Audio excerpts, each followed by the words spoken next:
살아계신 하나님 아버지, 감사와 찬송과 영광을 올려드립니다. 아멘. 하나님의 은혜로 오늘도 생명을 주시고 새로운 한 날을 허락하시고 오늘 아버지 집에 저희들을 불러주셔서 저희들의 발걸음을 인도하셔서 이 고난주간에 이 아침에 하나님 앞에 찬송을 드리며 기도를 드리며 생명의 말씀을 전하고 듣게 하시니 아버지 감사합니다. 아멘. 이 시간 나온 한 심령들의 그 마음 중심을 보시고 주님. 하늘 문을 여시고 꼭 필요한 은혜로 임하여 주시고 아멘. 꼭 필요한 말씀으로 깨닫는 영으로 이 시간 함께하여 주옵소서. 아멘. 성령 하나님 임마누엘로 함께하심을 믿사오고 아멘. 예수 그리스도 이름으로 축복하며 기도 올리옵나이다. 아멘. 아멘.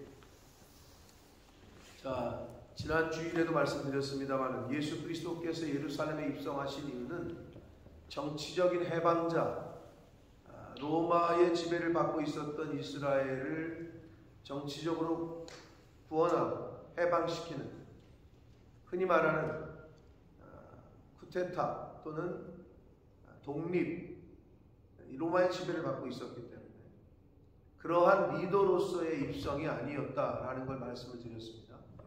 자, 오늘 본문의 말씀은 예수 그리스도께서 예루살렘에 들어가시기 전의 이야기입니다.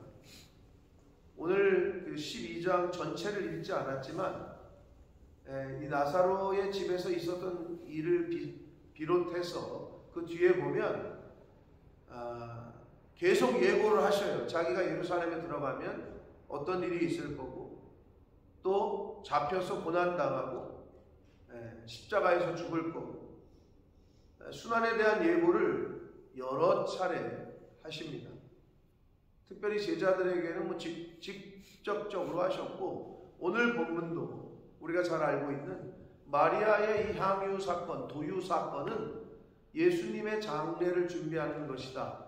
이렇게 간접적인 비유의 행위로 우리가 볼 수 있는데 당시에 제자들을 비롯한 많은 사람들은 정치적인 메시아를 기대하고 있었다는 겁니다. 그러니까 흔히 말하는 동상이몽을 꿈꾸고 있었던 거죠. 근데 오늘날도 마찬가지입니다. 교회 구성원들이 교회가 나아가야 될 방향이 있단 말이에요. 그럼 이제 하나님께서 목회자를 통해서 어떤 방향성을 제시를 해.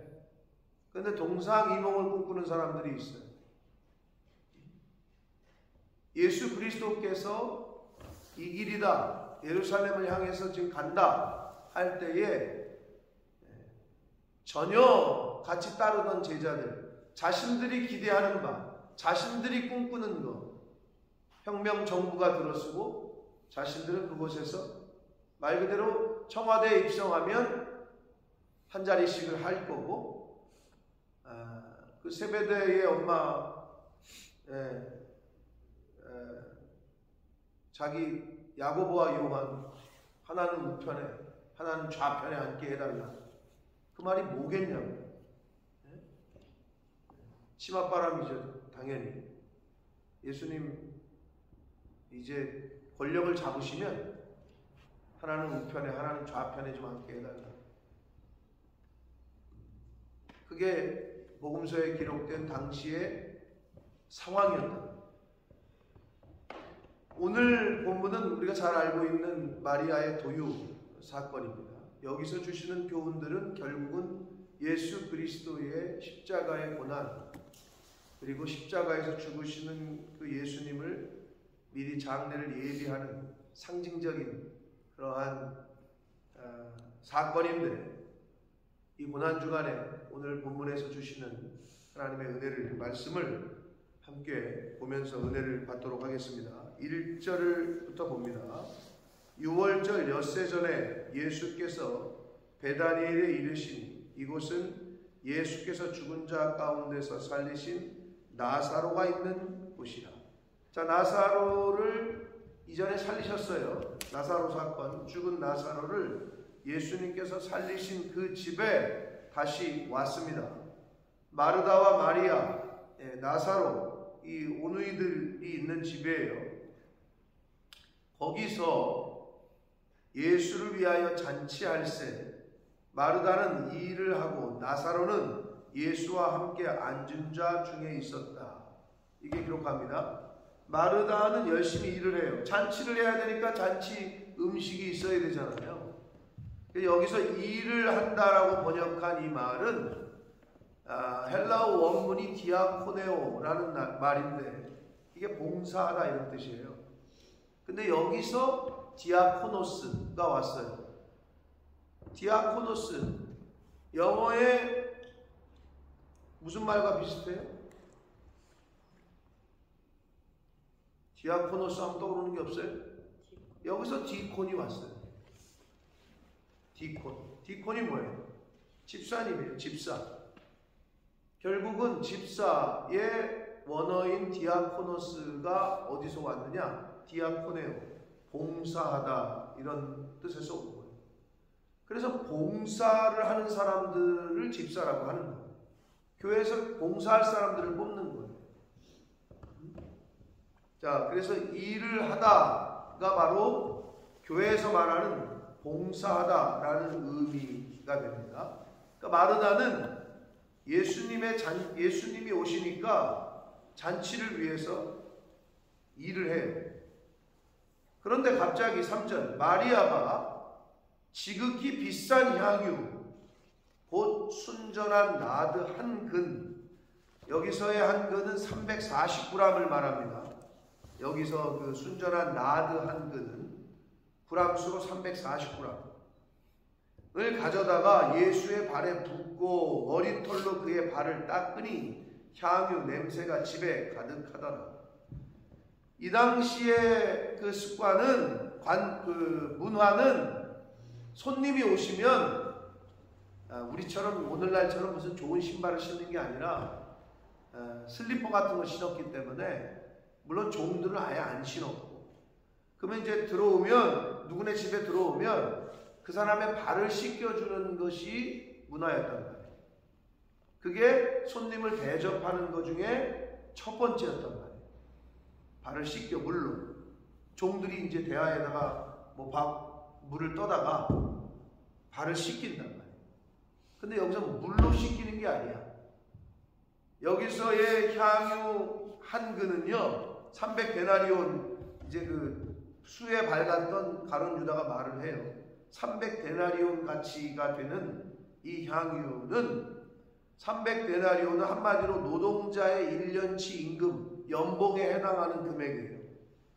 그 정도의 값어치가 나가는 향유를 물이 아니라 물 대신에 예수 그리스도의 발에 붓고 자신의 머리털로 그의 발을 닦았다. 이렇게 기록되어 있습니다. 그러니까 마리아의 왜 그랬을까요? 예수님이 돌아가신 걸 알고? 그거보다는 그 당시 문화라 그랬잖아요. 누군가 손님이 오시면 발을 닦아드리는 게. 그런데 이분이 어떤 분이에요? 자기 오라비를 살린 분 아니에요. 근데 여러분 300달러 노동자 1년치 임금하니까 우와 그러지만, 아니 동생이나 어머니나 오빠나 형이나 형제를 누가 살렸으면 그 정도도 못해요? 생명을 그거랑 바꿀 수 있어요? 1년치 연봉이랑? 비교할 수가 없는 거죠.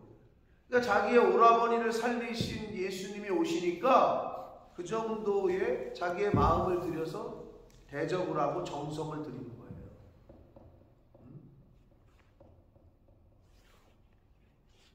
마리아의 마음이었던 거죠. 근데 예수님은 그것이 자기는 곧 죽을 건데 자기가 떠나기 전에 마리아의 한 행동에 대해서 내가 곧 장례할 날을 위하여 나 이제 곧 죽을 거니까 그것을, 그 마리아의 이 행동을, 그리고 그 마음을, 그 중심을 간직하게 하라 라고 말씀을 하셔요.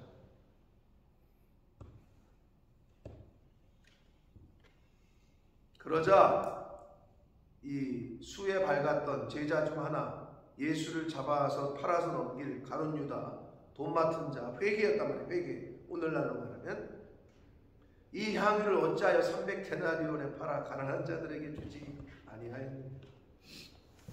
제가 이 본문을 읽을 때마다 생각나는 이야기가 있어요. 어떤 교회에 한 권사님이 목사님하고 교육자들, 담임 목사님하고 목사님, 전도사님들을 대접한다고 서울에 있는 한 교회, 좀 유명한 교회, 이름만 대면 꽤 많지 수가. 그래서 육상 빌딩 양식당, 뭐 지금은 어디가 뭐 좋은 식당이 많습니다만 옛날에는 광빈이 육상 빌딩 가봤어? 가봤어? 양식당 가봤어? 안 가봤지? 그냥 뭐 이렇게 뭐 들어갔던지 겉에서 봤던지 뭐 아무튼 거기가 그래도 비싸요. 전망도 좋고. 근데 거기를 다 모시고 갔어. 그랬더니 한 스테이크 뭐 이렇게 나오잖아 요리가. 그러니까 거기 있던 한 전도사님이 이렇게 음식값을 보니까 뭐 자기가 생각할 때 너무 비싼 거예요.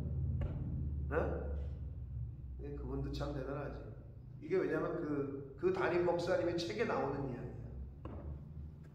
권사님이 대접을 하니까 한 사람 앞에 10만 원이면 10명이면 100만 원이고 뭐 15명이 150만 원 아니겠어요? 그러니까 자기의 전도사님이 순수한 마음이지.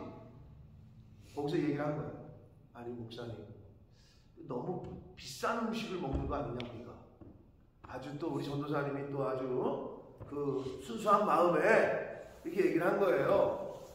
근데 그런 식으로 얘기를 하니까 그 목사님이 뭐라고 그 자리에서 그랬냐.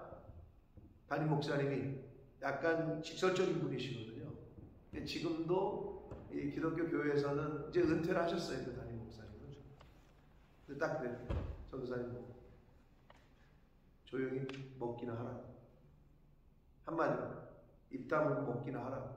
이렇게 얘기하셨대. 나중에 가서는 뭐 알려줬겠지만 그랬더는 이 이야기를 내가 책에서 본 적이 있어요. 이게 무슨 말이냐. 그 권사님의 마음 중심은 가장 최고로 좋은 것으로 대접해드리고 싶었던 거예요. 근데 거기서 지금 왜 이렇게 비싼 음식을 먹느냐라고 말을 하는, 물론 그분의 마음도 이해가 되지만 담임 목사님이 조용히 하고 감사한 마음으로 먹기나 해라 라고 얘기하셨다는 말이 자꾸 떠올라요. 언뜻 보면 가룟 유다의 말이 굉장히 리즈너블한 것 같고 뭐 그럴듯해 보여. 그러나 사단은 거기서 우리를 늘 유혹합니다.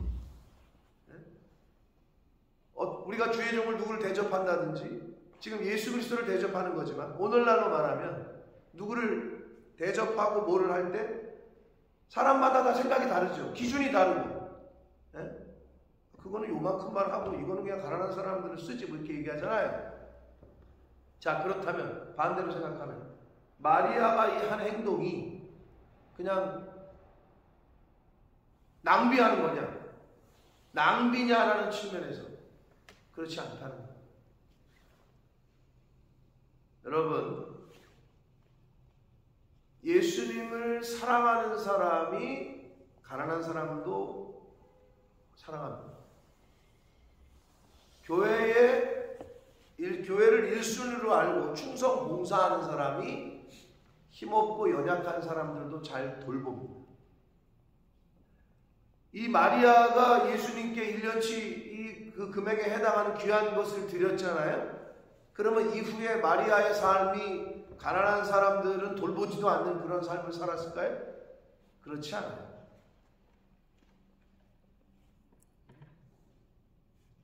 충성 봉사하는 사람들이 나가서도 이웃들에게 잘하는 거예요.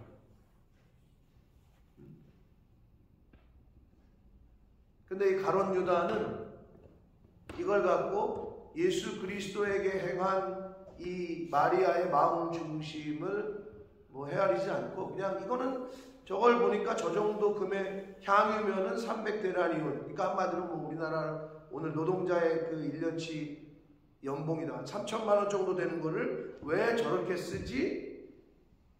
누구에게 그리고 그 사람이 어떤 마음으로 했는지를 전혀 생각하지 않는 거죠.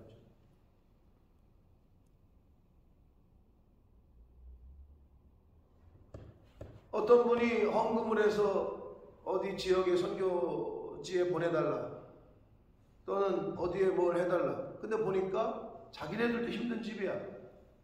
그러면 이렇게 하면, 아니 그걸 왜 그렇게 해? 지금 자기네 딸내미 대학 간다며, 지금 회사 뭐 가기 어렵다며 거기나 쓰지. 안 해도 될 말을 하는 거야. 그거는 쓸데없는 얘기를. 그 마음 중심에 하나님 앞에 드리고 교회에 드리고 선교지에 보내고, 그런 경우가 오늘날에도 있단 말이에요. 가룟 유다와 같은 생각을 가지고 이야기하는 사람. 근데 거기에 여러분 절대 이게 헷갈리시면 안 되는 거예요. 예수 그리스도에게 최상의 것으로 드리는 마음, 최고의 것으로 드리는 마음, 그게 저와 여러분에게 있어야 되는데, 옛날에는 못 먹고 못 살고 가난했어. 그런데도 그 당시에는 그런 마음들이 있었어. 성도들의 모습을 보면, 제가 이렇게 어르신들의 모습을 지금 이렇게 돌이켜보면. 근데 오늘날에는 그렇지 않아. 풍족해졌어. 많아졌어. 더 옛날보다 말할 것도 없이 좋아졌어. 그런데도 그 마음은 그 옛날 어르신들이 가졌던 그 마음을 못 따라가. 제가 이렇게 보면. 근데 그게 왜 그러느냐? 이 세상에서는 이 물질에 이 만몬들이 지배를 하고, 그러다 보니까 이 신앙생활하는 사람들 자체도 거기에 눌려 있어요. 여러분, 그럴수록 잘 분별하고 구별하셔서 최상의 것으로 하나님 앞에 드릴 수 있는 마음을 갖는 저와 여러분 되시길 축복합니다. 아멘. 스스로 알아. 내가 하나님 앞에서 최상의 것을, 최선을 마음을 다해서 이걸 구별하는지. 그건 본인이 알아. 하나님이 아시고. 마리아는 그 선택을 한 거예요. 근데 가룟 유다는 가난한 자들을 생각하지 않고 왜 그렇게 낭비하느냐? 6절의 성경에 이야기를 해줍니다. 이렇게 말함은 가난한 자들을 생각함이 아니고 그는 도둑이라. 돈꾀를 막고 거기 넣은 것을 훔쳐가미러라. 이렇게 성경은 이야기해 주고 있습니다. 자, 예수님께서 7절에 말씀하시기를 마리아를 가만두어라. 나의 장례할 날을 위하여 그것을 간직하게 하라. 라고 가르쳐 주셔요. 이제 앞으로 당신께서 죽으실 것을 계속 말씀을 하시고 비유를 통해서도 알려주시고 있는 거죠.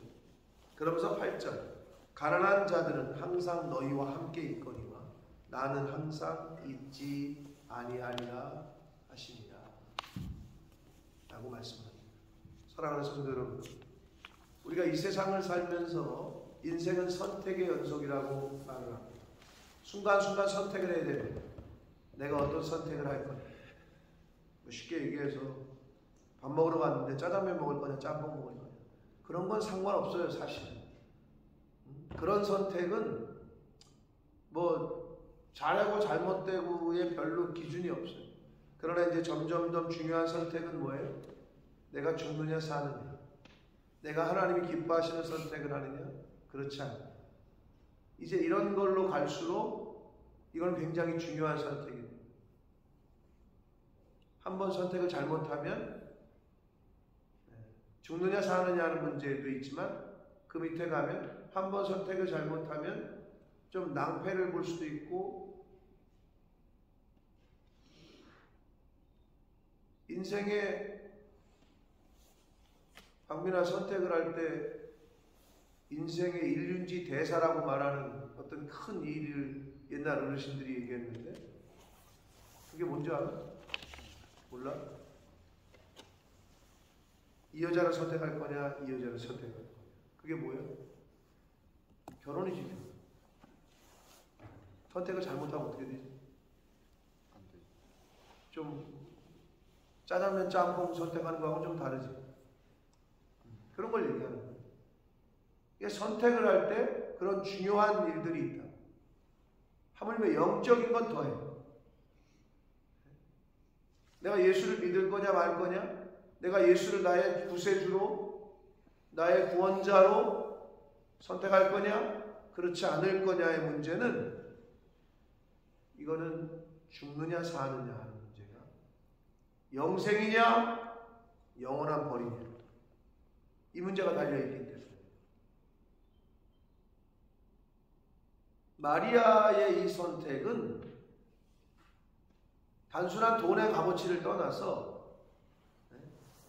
나사로 자기 오라버니를 살려준 생명의 은인이긴 동시에 결국은 예수님을 뭐라고 그랬냐? 장래를 예비했다. 이렇게 얘기를 해 주셨다. 저와 여러분의 남은 인생 가운데의 선택이 하나님이 기뻐하시는 선택을 하며 사시는 저와 여러분 되시길 축복합니다. 아멘. 그런데 그 마음 중심을 하나님은 아셔요. 내가 교회를 위해서 어떤 헌신을 하고 어떤 봉사를 하고 어떤 물질적인 헌신을 하는지 남는 거 쓰다가 남는 걸 갖다 주는 건지 자기네 다 쓸 거 쓰고 그냥 있으면 하고 없으면 말고 이건 죄송하지만 하나님은 그렇게 취급받으실 분이 아니라는 거예요. 근데 이거는 여러분 오해는 하지 마시오. 액수의 문제가 아니야. 왜? 예수님은 과부의 두랩돈을 가장 많다고 여겨주신 분이야. 이러니까 얼마나 위로가 돼. 그럼 뭐냐? 그 마음 중심이야. 내 마음이 하나님이 먼저냐? 교회가 먼저냐? 아니면 후순위냐? 또는 아무 생각이 없느냐? 그건 하나님이 알고 자신이 알아. 그렇기 때문에 여러분이 어떤 선택을 하고 뭐를 할 때에 하나님을 가장 먼저 그리고 최상의 것으로 최선을 다해서 디아코네오 그렇게 봉사할 때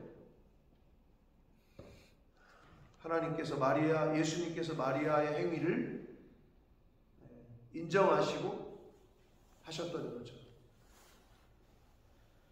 그렇게 인정받는 삶이 되실 줄 믿습니다. 그러므로 이 고난주간에 특별히 오늘 주시는 마리아의 도유 사건 속에서 1년치 노동자의 품삯에 해당하는 금액의 것을 예수님의 발을 닦는데